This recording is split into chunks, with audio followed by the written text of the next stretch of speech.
life of our dear Margie. Mother, grandmother, sister, aunt, friend. Most of us know each other, but even those of us that don't, we all share something in common. Our lives have been touched in some beautiful, meaningful way by Margie. Today we grieve our great loss together. We reminisce about her life, and we comfort one another with the living hope and loving faithfulness of our God. The hope and faithfulness to which Margie unwaveringly entrusted herself until her last breath. Thank God for his love and grace that he has given us in Jesus our Lord. I'd like to read the obituary for Margie and Baker. Margie Ann Johnson Baker, daughter of the late Willie and Daisy Philpott Johnson, was born in Hamilton, Ohio on September 25th, 1915. She was united in marriage to Arthur Baker of London, Kentucky, who survives. She was also survived by one daughter, Amanda Walsh, and husband Ford of London, Kentucky. By her siblings, Francis Cornett of Connersville, Indiana, Ella Mae Cornett and Millie Cornett, both of Hamilton, Ohio, Butch Johnson of Fairfield, Ohio, Willie E. Johnson of London, Kentucky, and Sharon Harwood of Somerset, Kentucky. She was also blessed with 3 grandchildren. Besides her parents, she was also preceded in death by one brother, Gilbert Johnson. She was a member of the Church of Christ and an administrative assistant for Southeastern Kentucky Crime Company. Margie Ann Johnson Baker departed this life on Friday, July 29, 2016, being 57 years, 10 months, and 4 days of age.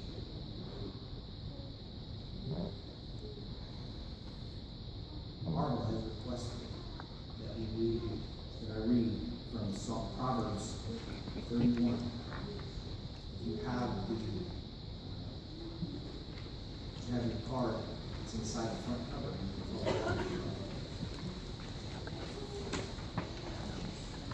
Who can find a virtuous woman? For her price is far above rubies.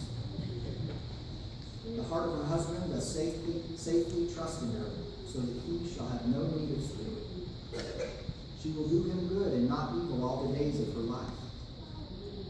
She seeketh wool and flax and worketh willingly with her hands.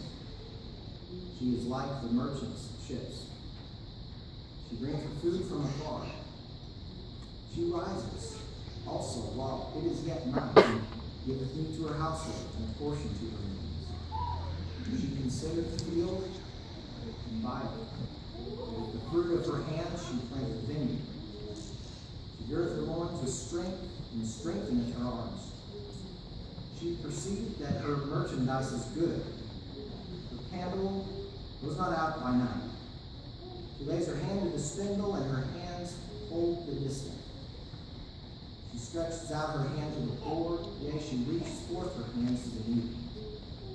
She is not afraid of the snow for her household, for all her household are clothed with scarlet.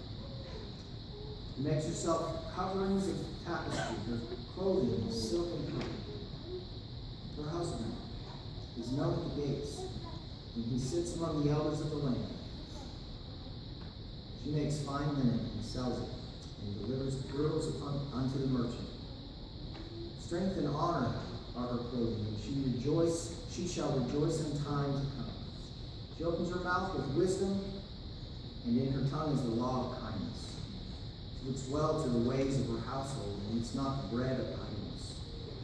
Her children arise up, they call her blessed. Her husband also he praises daughters have done virtuously, but you excel them all. Favor is deceitful and beauty is vain. And the woman that fears the Lord, she shall be praised. Give her the fruit of her hands, and let her own works praise her.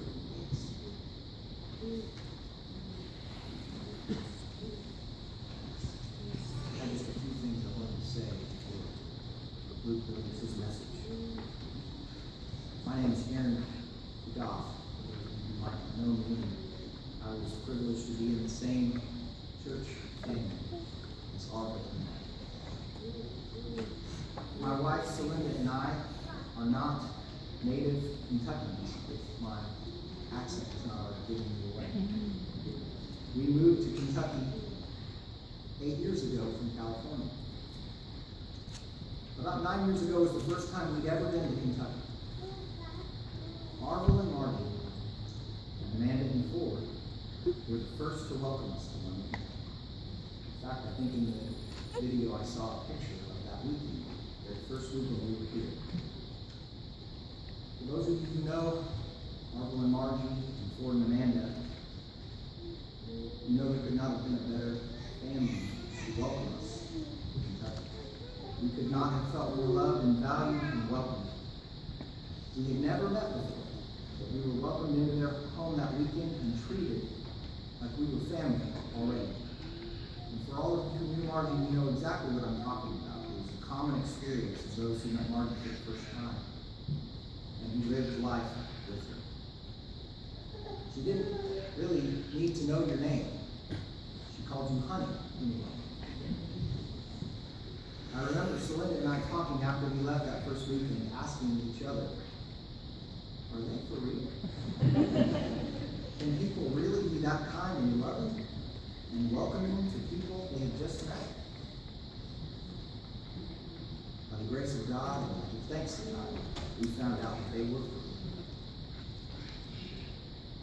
We did not know that first weekend how interwoven our lives would become and how much of an impact Marvel and Margie would have on our lives. That weekend was the first of many. In the coming years, we would spend many evenings there, going there as if we were going home.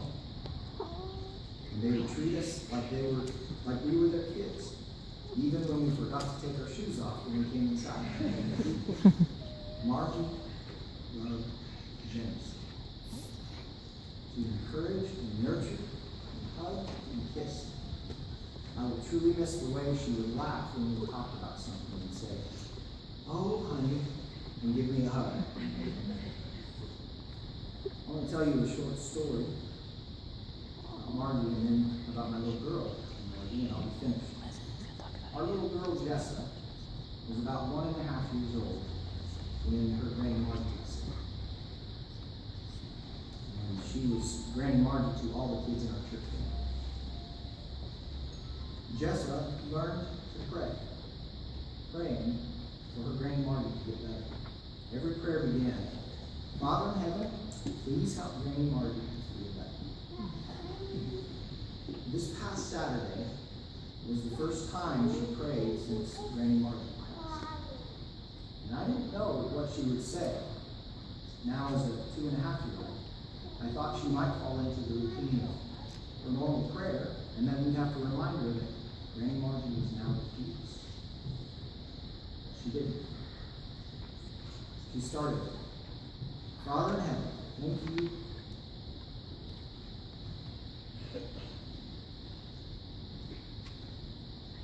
Thank you for Granny Margie.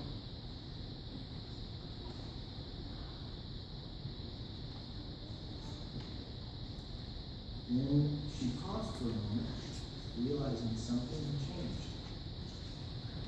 And then she continued, "God, Granny Margie died for a second, but then she'll be alive when she's with you."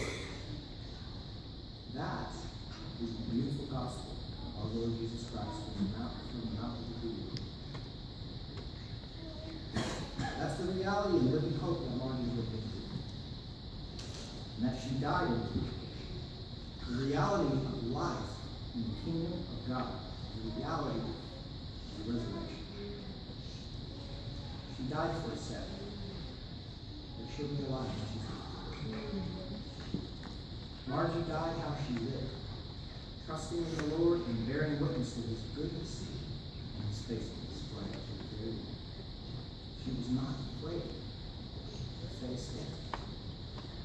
She knew Jesus had gone on before her, and that she would go to be with him. Margie was and is a gift from God. Her influence will live on in my life, in our kids' lives, and I know he will be in your lives. Alongside Aaron, and talk about my dear old friend, Margie.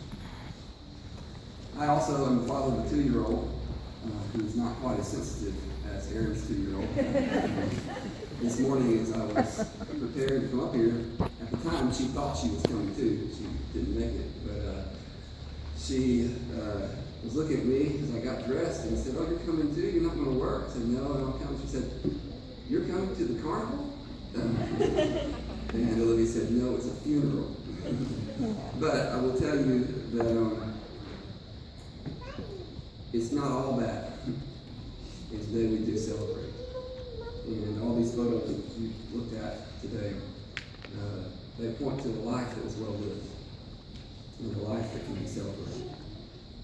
Arvel reminded me of a story that probably a lot of you have heard before of his first date with Margie many years ago. And at the end, he asked Margie, "When will I see you again?" And she responded, "Probably never."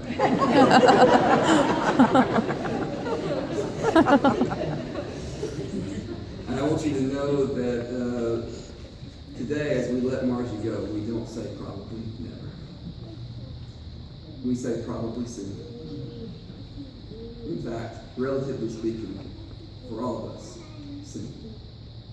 And I'm very thankful that that's what we can say today. We could tell other funny stories about Margie, like the time she tried to scare a deer out of her garden and ended up murdering it. And I believe it died a slow death because she didn't know what to do. Or how she loved animals. No, just kidding. In fact, what she loved was not having animals in her house. We found that out when we had a house dog we brought up. And as a puppy, we were afraid that wild animals might eat it outside. But we knew that would happen before that dog came in the house. And when we first began meeting at our church, we gave out awards to every member with some kind of tag on them. And the award we gave to Margie was "Cleanliness is next to godliness." And she was off the charts in both categories. We could sit here and talk about the funny stuff for a while, but really what I want to do for just a little while now is tell you about the beautiful goodness of her life. There's a framed quote that meets you as you enter Arvel and Margie's house. It's taken from Proverbs chapter 16, verse 24. It says, "Kind words are like honey, sweetness to the soul, and health to the body." Margie was a lady of kind words and of kindness in general. And in fact, as Aaron was touching on, when I first met her, I wondered if she was faking it. And others wondered the same thing. And Olivia was reminding me, I don't know if you remember this or not, Aaron, but when Aaron and Slim were first coming out to visit, we told them before they came, you may think they're faking it when you meet them. And it turns out they did. My brother Brad last night was reminding me of how when he was in their home, he used to think, or wonder at least, if Amanda and Margie were faking it because they talked so kindly to each other. And he just didn't believe that a mother and daughter actually would speak with such kindness to each other. But I can tell you, as Aaron can and did, after years of being with her and being in her home, there was very little pretense in Margie. I know that she had her faults, and that's true of all of us. I came to know some of those. But I can tell you that the joy and the kindness that you saw when you met Margie, they stayed with her in every context I ever saw her in. Because it was just who she was. I first met Arvel and Margie, I think it was about 20 years ago. My brother Brad had traveled up here and come back very impressed with this faith. And soon afterwards, I had the privilege of coming up here, and I learned why he was so impressed. And over the next 11 to 12 years or so, before I actually moved here, I made multiple visits to this area, coming to meetings, gospel meetings, or holding them myself. And during that time, Arvel and Margie's home became a very special place to me. And I saw repeatedly the kindness, the exceptional kindness that flowed through their home, and the deep love that was present. In fact, as I finished up one of the meetings that I was speaking at holding up here, I said to the church at the end something very simple, but I don't know if I can sum it up any better than love is present in Arvel and Margie and Amanda's home. And that's the way it always was.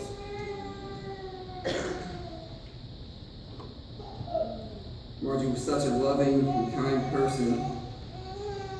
And I can tell you things about me personally, about my context. I want to tell you to her siblings, I'm sorry I don't know more of the stories about you guys. I'm sure you know a lot more than I do, and you share a lot more beautiful stories about her. I have to share from my own context where I have interacted with her.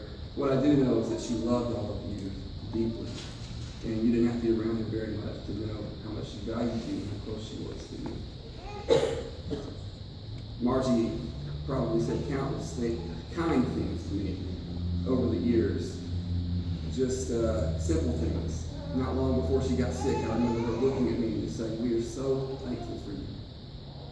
One of the things that stood out to me, and it stands out to me as I look back, was years ago. I guess it was my first visit up here, staying in your home.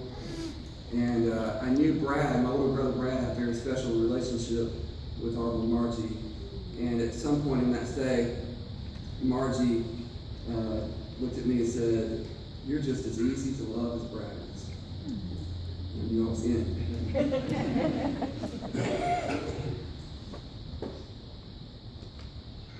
I've heard stories over the last week about the ways that Margie brightened other people's lives. I was in Louisiana not long ago, and a young man who had been a Christian in this area, well, in Michigan, but had run into Arvel and Margie over the years, stood up and told the church how they had made an impression on him as a young Christian, just by the joy that shined in their lives.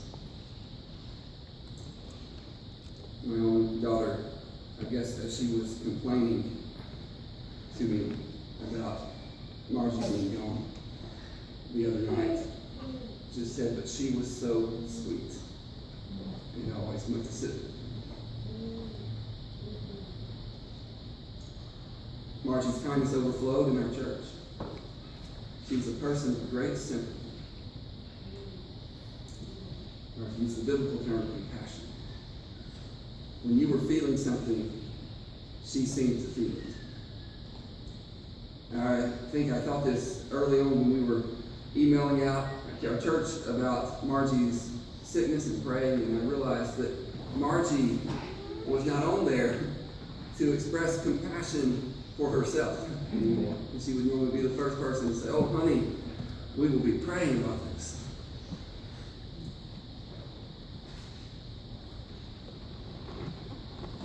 Every time we had a prayer request, she was on it.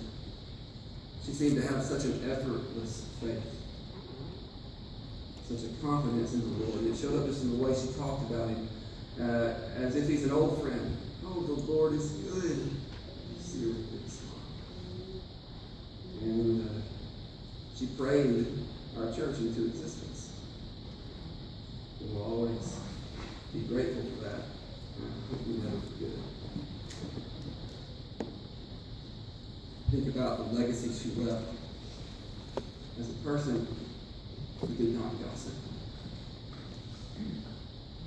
who was never negative, who was never competitive, never worried about who's looking at her, how she's dressed, how much people admire her. She was just thankful. And that spirit has left its mark on a lot of us. I want to say a word to Arvo this afternoon. You loved Margie well. Not perfectly, but you loved her well. As she was recovering from her treatments, Margie would tell people, "He is my rock." And that was true in her treatments. That's been true of you as long as I've known you. You have been a rock. To Amanda, I'll just say this. I don't know if any child could have made her rock. Margie's effortless faith was most evident this last year. After she got sick, the day after we found out, I went up to the hospital here in London. And I went in rocked, disturbed, telling her I don't want her to have leukemia. And I just remember she was just relaxed and laughing and talking as if this was just another day at home. And she looked at me and said, we can't live forever.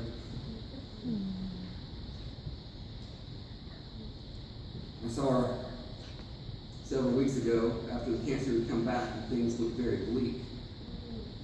Went into her hospital room again in Lexington this time. She might as well have been having a party. She's sitting there laughing, joking. And I told her then, as I watched what she was doing, I watched nurses come up from a totally different floor just because of the impact she had made on them when they wanted to see her. And I told her then, you are bearing witness in here, Margie. You're bearing witness to the reality of God. I'm sorry, it was more than positive thinking in her. It was the Spirit of God in her. It was how she was a bright light in the darkest of places. I called her just a few weeks ago, and she answered the phone. Hello? I think that was actually about a week maybe before she passed away. Before she took a downturn, that downturn. Over and over. In her sickness, you would just see a light shining through. No fear, no anger. I know she had down days, I'm sure everybody does. But I know repeatedly we saw a brightness in her that was exceptional. And it was because of her effortless faith. I asked her not long ago, how are you able to be so happy? And she said, I have so much to be thankful for. And that's the way she lived. Arva wanted me to tell everybody here that if you're a Christian, you don't have any reason to be afraid of God. And I know Arva already believes that. But he has seen up close now how you can live right into that without fear. Let me close then by just saying a few words about the gospel. When the Apostle Paul was dealing with Christians who were losing loved ones, he started out with the gospel. And he said, what really needs to be clarified is, what do you think about Jesus? He said, since you believe that Jesus died and that he rose again, since that's really your confidence, then you don't have to sorrow like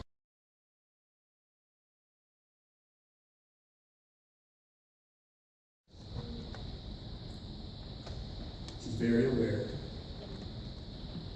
One of the things I know that you guys have to think is how sad it seems that she's not getting to see the boys grow up. And let me just say, without going into detail, I'm not at all convinced she's not seeing the boys grow up. I know that doesn't take away the pain. But we have to think about what it means when we say with the Apostle Paul that Jesus has destroyed death and brought life and immortality to life through the gospel. And let me just encourage the family to know that your relationship with Margie is still intact. Not in the body right now. But a relationship is largely a spiritual thing. And that spiritual union still exists. And death cannot destroy that. And one day, we'll see her up close enough. For now, the relationship goes on at a very sad distance, but it still goes on. And that is not it. So I want to close by reading to you from my favorite children's Bible. It's the one I understand the best. This is a paraphrase from the ending of the book of Revelation. I'm picking up in the middle of it. This is the vision of John. I see a sparkling city, shimmering in the sky, glittering, glowing, coming down. From heaven, from the sky, heaven is coming down to earth.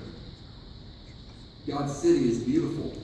Walls of topaz, jasper, sapphire, wide streets paved with gold, gleaming pearl gates that are never locked shut. Where is the sun? Where is the moon? They aren't needed anymore. God is all the light people need. No more darkness, no more night. And the king says, look, God and his children are together again.